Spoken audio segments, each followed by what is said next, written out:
Welcome to the kingdom. I'm Chris, and this is Good Enough Gaming.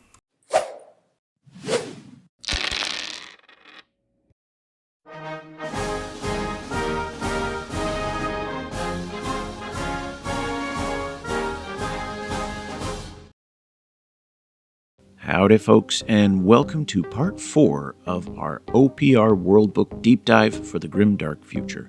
I know it's been a while since I put out an episode for this particular series, but after a bit of a pause, I got a number of comments from some viewers asking, where's the rest of it? So here we go.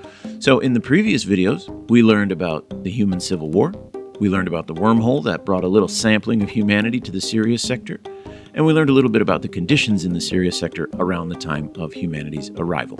In this video, we're going to take a look at the sector itself, its history, its geography, and get a better idea of what the setting for the Grimdark Future looks like. Now, before diving in too much, I do need to start this video with a bit of a disclaimer. The previous videos were all based on the portions of the World Book that were provided by One Page Rules free of charge as a teaser to entice people to buy the full book.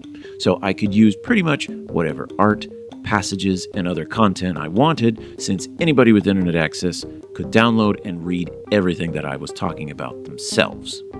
This, however, is the first video that covers material beyond the paywall, so I will have to be a little bit more selective in what I do or don't show or talk about. Because while the purpose of this deep dive is to explore the world of the Grimdark Future, it's not meant to replace or cheat the efforts of One Page Rules to build their world and their lore. Very similar to film critics that can summarize a film with no problems and even show clips and sound bites to illustrate their points, they really shouldn't, and legally in many cases can't, show big surprises, twist endings, or show enough of the film to make watching the whole thing unnecessary. So if you've been enjoying these videos so far, and you want to take your own deep dive into the Grimdark Future, I'd recommend purchasing your own copy of the book and giving some support directly to OPR. I believe it's only $10. So with that out of the way, let's learn a little bit more about the Sirius sector. And unfortunately, we have to start off with a little bit of criticism. In the last video, I pointed out the tendency of the lore to, kind of like a liquid, seek its own level. That is, while the factions of Sirius may run into conflict with each other, there's this emphasis on establishing stability, if not peaceful coexistence. You can have peace and tension, that's typically what you have with empires, but it seems that in Sirius, everybody wants to live in peace and maybe even set up a homeowners association for the sector. I even pointed out that the book flat out states the prospect of total war between entire factions has largely been avoided. Yet this section of the book opens with very different statements. For example, one says that in this theater of war, there are many battles, and alliances are made and broken quickly in the struggle for supremacy. I mean, wait, what? Struggle for supremacy? By whom?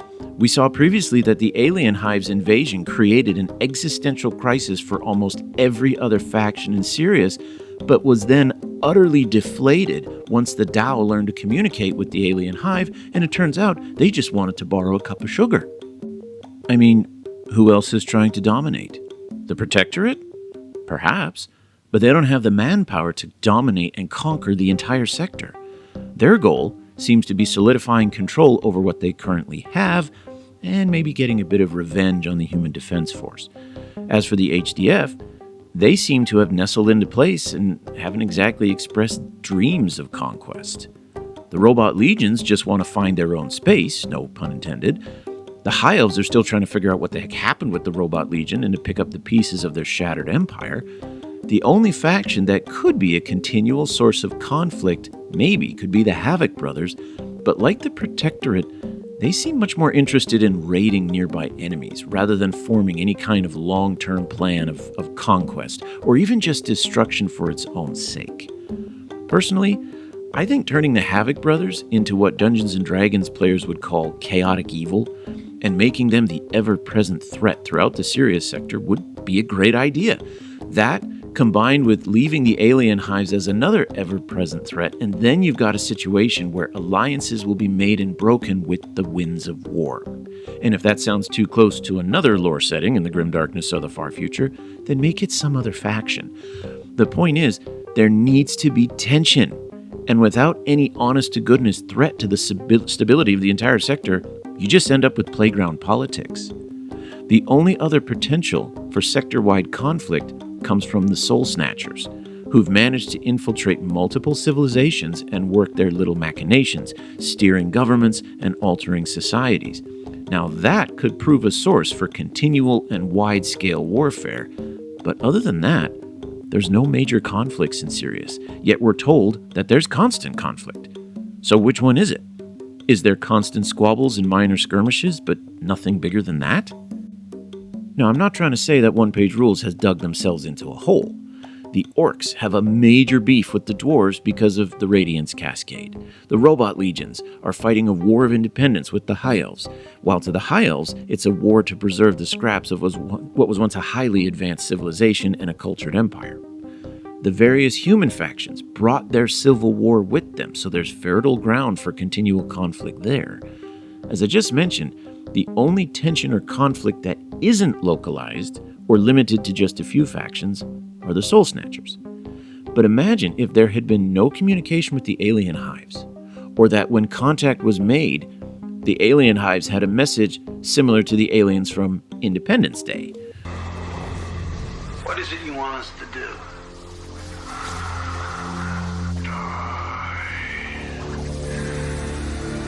Is that glass bulletproof? No, sir.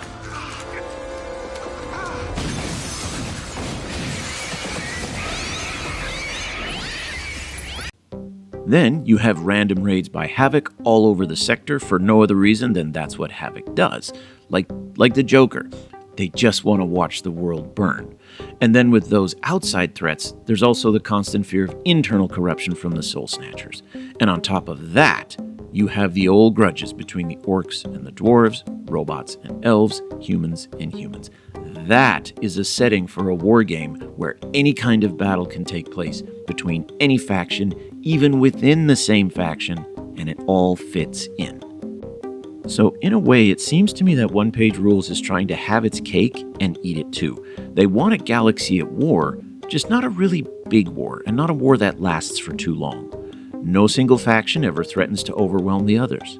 And as I've said several times previously, this is more the setting for a role-playing game, where you need general stability so players can reasonably travel all over the place for quests and journeys and things like that, but you want flare-ups here and there to provide drama, tension, and fertile ground for adventures, and for everything from small special operations, like what you'd play in a skirmish game, to massive battles that could simulate a planetary invasion. I would argue that the setting for a war game needs to be like Earth during World War II, or maybe even the Cold War. But what we're getting is post-Napoleonic, long 19th century Europe, when there are flare-ups and skirmishes between specific countries, but the general fear of a massive conflict involving everybody has more or less been downplayed because everyone works very hard to avoid it. And while that might be wonderful for our current time period, this is a war game. You want conflict. So then, why is this happening? One reason, I think, is that One Page Rules might be suffering from overcorrection. One Page Rules is built on 40K. You can't deny that. And I can absolutely understand wanting to establish your own world, your own lore, your own story. But that doesn't just mean doing the opposite of 40K. If in the grimdarkness of the far future there is only war, that doesn't mean that in the grimdark future there's only occasional flare-ups and otherwise it's a stable and peaceful galaxy. It's a tough position to be in, for sure. Because OPR is based on 40K, there are some elements of the lore that you just can't break away from, at least not very easily. But you don't want to follow in lockstep otherwise, because then you don't have your own lore. But at the same time, if you go too far afield just to be non-conforming, that's not a whole lot better than being in lockstep. You're still letting that other story, that other lore system basically drive and dictate everything. So I'm glad I'm not the one who has to try and walk that tightrope, and I do want to acknowledge that it's a very, very narrow space they have to work in. Still, the sector is home to over a dozen major factions, each with its own history, its own ambitions, And so it has the potential for almost any conflict or alliance. All of that is reasonable, and some conflicts and alliances are more probable than possible. So to fully grasp what's going on in Sirius, we need to explore the sector's history. So, with my big rant out of the way, let's now dive back into the lore itself. So while there are ruins and evidence of civilizations found all over the sector, the first occupants to leave records and a history that can be properly studied are the elves. And they dominated the sector for thousands of years, more or less completely undisturbed, or at least there weren't any disturbances that were big enough to record. And this is rather surprising. According to the World Book, there were many civilizations that existed before the elves, but none of them were in their twilight when the elves arrived. None of them were still limping along, maybe even making some steady progress. Were there no major wars the elves had to fight to establish themselves as the dominant power in Sirius? Was an entire sector totally abandoned or only inhabited by lesser developed civilizations until the pointy ears show up? You're telling me that Sirius is basically Detroit? I mean, perhaps there were civilizations already present and the elves conquered them, but of course, every civilization is the hero in its own story, and maybe those conquests were left off the pages of the elven histories.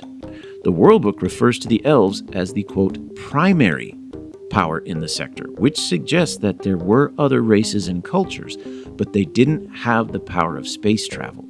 The elves had no desire to interfere with these more primitive civilizations or some other reason, but all we have is that the elves lived in Sirius for millennia. And if there were no serious conflicts with other cultures, it does make one wonder, were there major internal conflicts among the elves? I would be willing to accept that the elves arrived, conquered the sector, and then used their advanced technology to maintain control without any major uprisings or rebellions. But then nothing even among their own kind? You expect me to believe a civilization arrived, settled, dominated, did so with complete accord and cooperation of everybody involved, both inside and outside? That's a bit more of a stretch. History, at least the history of Earth, is replete with example after example of societies, cultures, nations, and kingdoms fracturing and doing it repeatedly. Earth's history alone has hundreds of such fractures due to religion, economics, and hereditary succession, just to name a few. If the elves managed to avoid all of that for thousands of years and then only lose the empire to the Radiance Cascade, well, then that really was a catastrophe of magnitude that renders everything else in history paltry by comparison. It means that the elves had it figured out and then lost it through no fault of their own. So it's surprising, therefore, that if that's the case, the elves don't have a much larger grudge with the dwarves, and to a lesser degree to the humans, for shattering their utopia like a pane of glass dropped from 50 feet onto a concrete slab. And there's some other things to consider here. For example, we know that the Dark Elf Raiders emerged after the collapse of the Elven Empire, which suggests that there were cracks in the dam, and that Elven society had some secrets hiding behind the curtain that could only emerge once the ruling powers had been pulled down. And while this seems like a bit of a digression on my part, maybe it's not. Usually the biggest grievance of the lower classes in any society is that they're relegated to the most menial, the most taxing, or the most dangerous of tasks. But that isn't the case either, because the elves had built themselves legions of robots to do just about everything from daily maintenance in elven cities to terraforming new planets for colonization. So if the lower classes of elven society weren't the pack mules, they weren't the workhorses of empire, what then was the problem? Maybe the answer isn't found in what they were forced to do, but in something they were prohibited from doing. We can even see in our own current society that someone who gets a decent job and no longer has to work a dirty, dangerous, or unpleasant job might still look over at their neighbor with a bigger house, the newer car, or whatever it is that individual doesn't have, and that little green-eyed monster starts to appear. So perhaps there was something in elvish civilization that was beginning to cause fractures, divisions, some kind of stratification or some kind of breaking apart of an otherwise coherent society. maybe that something was psychic ability. In a previous part of the deep dive, we discussed the curious nature of psychic powers among humanity after their arrival in Sirius. Humans had no such powers back in Earth's solar system, but after arriving in Sirius, they began to manifest, most notably with the emergence of the God Queen. Now, during that part, I wondered if there was something unique about Sirius. Like Superman in a yellow sun, there was something about the Sirius sector that allowed certain individuals to develop powers that in other circumstances would have been considered divine. Yet here, millennia before the Radiance Cascade and the arrival of humans, the elves were able to study and develop psychic powers because all of their other tasks and obligations were being taken care of by the Robot Legion. Now that does beg the question, what were the underclasses doing? Did they have psychic powers too, but were unable to develop them to the same degree as the nobility? According to the World Book, the elves had nascent psychic abilities, which challenges the theory that it's something about the sector itself. But that doesn't then explain how races like humanity were able to develop them. It's possible that the Radiance Cascade was responsible for it, and since the lore of the Grimdark Future is still very much in its infancy, the Radiance Cascade serves as kind of a wonderful little deus ex machina for just about anything. But eventually all these pieces are going to have to fit together somehow. Psychic powers and its place in the Grimdark Future seems to be a bit ethereal, a little difficult to pin down. It appears here but not there, and there's starting to be some holes in it. But with that question aside, as the elves expanded and settled in the sector, they began bumping into other races and cultures that already existed. So, the Tao Union shows potential but had yet to break free of their planets and travel the stars. On the other end of the spectrum, the elves also bumped into the Saurians, whose culture and civilization may even predate the elves. So one wonders if the Saurians were indeed one of, if not the earliest inhabitants of the sector, and for some reason had to enter cryosleep to stave off some sort of extinction-level event, which the irony is not lost. It's also worth noting that it seems the Saurians began to awake from cryosleep once the elves began seriously developing their psychic powers, suggesting that the Saurians did indeed go into hibernation as protection from some kind of cataclysm caused or connected to the powers and forces beyond the physical world. But with the Saurians still hitting snooze on their millennial alarm clocks, and the Tao still the technological equivalent of a kid drawing shapes in the dirt with a stick, the elves didn't really encounter another civilization that could be considered a peer, equal, or even challenger, until they encountered the orcs. Now here we have a bit of confusion. The World Book states that the elves were the dominant power for millennia, and yet the orcs were a potential rival. The only way to dominate anything is to have no rival. So how did both exist for millennia without bumping into each other? Either the elves only dominated a part of the system, or their history books are about as objective and neutral as a history book by Howard Zinn. So the World Book even states that the orcs were strong enough to have spread through a sizable portion of the sector before the elves encountered them. So again, how does one culture dominate a sector and then suddenly discover it has a massive rival in the same sector?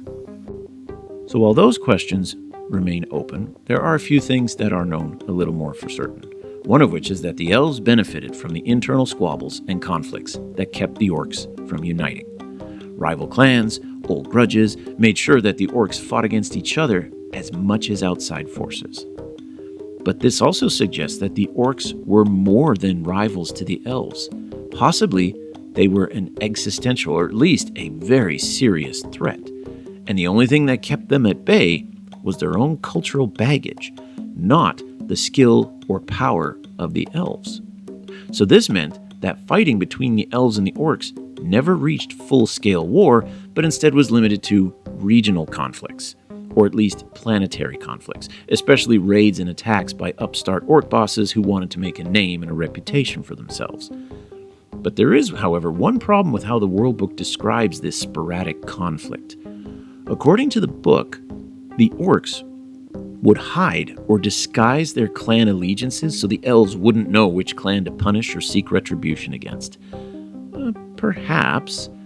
But if raids were a way of building prestige, as the World Book says earlier in that very paragraph, one can't exactly build prestige by concealing the deeds one has done. Orc raiders would proudly spray paint "Grog was here" on every ship they raided. That's how you build a reputation.